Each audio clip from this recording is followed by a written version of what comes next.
So in this final vignette, we want to talk about professional learning. This is the last chapter of our book. It's also really what we're here for, isn't it? This concept of professional learning. And we used to call it professional development. That's kind of shifted for us. And even that notion of professional development, we think is a way of developing a profession. Yeah. So as we embrace learning as individuals and collectively, we collectively can move. Yeah. So that we as a field don't look like we did in the 1950s. Exactly. We're doing different things. Exactly. And we're moving. And I think, just like this idea of rethinking the purpose of early childhood in general, we also want to really rethink the purpose of professional learning and consider new approaches. And we've been offering professional learning for, most of our careers, I would say, majority of our careers. And we're thankful for the shifts that we're seeing and seeing more people come together and think together. But there's still this consumption that is happening in professional learning that we still see consumption of. And we even see when people come to our institutes that they hope to come with ideas and strategies. And we're going, oh dear, you're going to leave with questions. I hope you're okay with that, rather than answers. And I think that's the idea of professional learning. A new approach is that we think about it as a way to think with that ideas rather than do. Right. And at the same time, we have to act. We make decisions all the time. So we like to think about what kind of professional learning can we take up together that can help us be thinkers. Because we make 1,000 decisions a day. And sometimes those decisions are intentional or conscious. And sometimes the decisions are kind of unconscious. We don't think about it. But they're still decisions, right? So I think professional learning can help us to think about the kinds of decisions that we are making and to what end, rather than the kind of professional learning or professional development where we show up to a place and we want a set group of techniques that we can approach. And then, and then we're kind of bound and we just repeat it in every situation. And we know that doesn't work. Well, it hasn't worked in the combined 9,000 years that you and I have been in the field. My math is so terrible.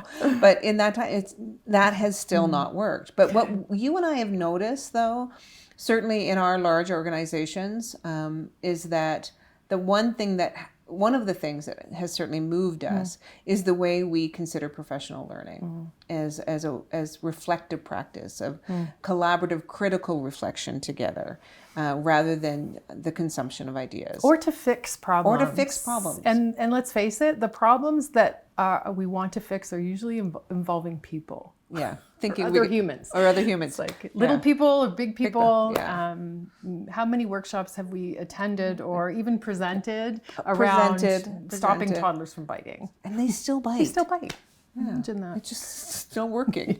But when we start to think about our practices in the classroom, and I think that's the other thing that we really notice about the depth of reflective practice is it brings us to a place of intentional practice, that we start doing things on purpose in our classrooms. And we talk about that in the book in many ways, but to complexify that even further now, it's like we can't just be intentional.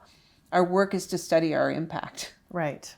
Exactly. And that brings us to a very different place of understanding our influence. Right.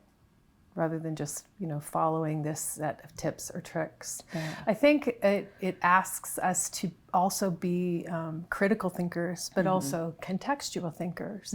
That there isn't a standard approach that works in every situation, and with every human being on the planet, in every classroom, in every moment. And so to rely on this kind of standard reaction, standard responses all the time, we know doesn't work. And we hear that, don't we? When educators tell us, well, you don't know my children. Yes. And of course. Right. You know, in different situations calls for different things. So the other thing that I think is really important about professional learning to acknowledge is that as a sector, we've sometimes categorized where learning happens. And so we've packaged it into Absolutely. evening workshops or weekend workshops, or this is professional learning, but this isn't professional learning. And what we know to be true is some of the most powerful learning can happen in the moment, in practice, Yes. side by side with each other, when we make a decision and watch the results of the decision unfold and take time to try to understand what has happened here. But it asks something different. It asks something different, but it's also true, I think, as early childhood educators or working in the classroom, that there is a certain time when learning happens in the classroom. I think we've perpetuated that with the way we think about professional learning, that it happens at certain times, that learning happens at circle time and learning happens at, at the art table, and learning happens, but it's the moments. It's every moment of the day, and to understand not just that it happens in the classroom, but it happens in every moment in the classroom. You know what it makes me think about is when a baby, puts their hands up. Yes. And they learn just by doing that a couple of times that will get me picked up.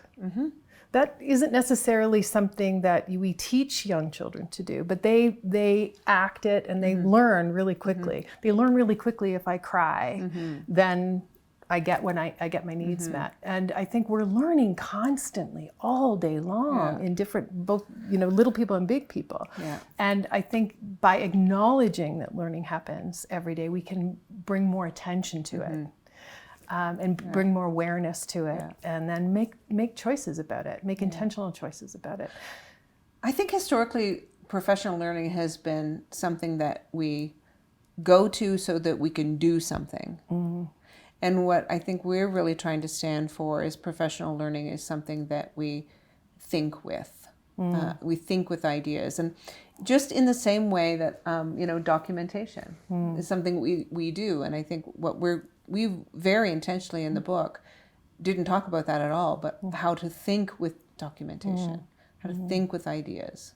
I like that, Lori. I think the idea of professional learning as a way of being, as a way of moving in our work, and certainly as a way of being together. And that's what our institutes are set up to do. They're not set up to have Lori and I at the front of the room to teach, to tell, to advise, but instead to hold a space. And to share stories of experience. But to hold a space where we can all come together. We can share what we know with each other.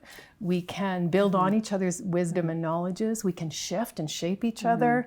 And in that way, I can't think of a better way for learning to happen. So again, we invite you to join us. It's a very unique and beautiful experience that's moving. Both intellectually and emotionally, I think. Intellectually and emotionally. And I think when we're moved intellectually and emotionally, then that gravitates down to our feet and it helps to move into action. So we hope to see you there.